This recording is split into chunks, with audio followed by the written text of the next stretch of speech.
এই গরমে কাউকে যে কেলিয়ে ঘুম পাড়িয়ে দেবে এটা কেউ ভাবতে পারেনি, যার জন্য সবাই খুব উৎসাহিত। তাই আর কথা না বাড়িয়ে চলো ভিডিওটা শেষ থেকে শুরু করা যাক, মানে প্রথম থেকে শুরু করা যাক। হ্যালো বন্ধুরা, তোমরা সবাই কেমন আছো? আশা রাখি খুব খারাপ আছো, আর আমিও খুব ভালো আছি।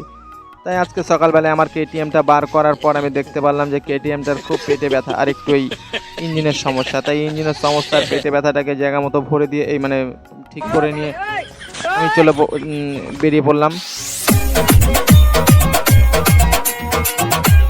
গান শুনতে শুনতে চলে গেলাম সেই খাল বিল পাহাড় পর্বত নদী নালা। তারপর আমরা পৌঁছে গেলাম হবিপুর মেলা দেখার মাঠে, এই মানে মেলা দেখার মানে খেলা দেখার মাঠে। আর সেখানে গিয়ে পৌঁছাতেই দেখি সবাই ছাতা টাঙিয়ে রয়েছে। কেন? তার কারণ সেখানে বিশাল রোদের তাপ, মাটি শুকিয়ে খড়খড়ে হয়ে আকাশ থেকে রোদ ঝরে ঝরে পড়ছে। তাই আমি দেরি না করে ছাতাটা জায়গা মতো ভরে দিলাম, এই মানে ছাতাটা তাড়াতাড়ি খুলে নিলাম।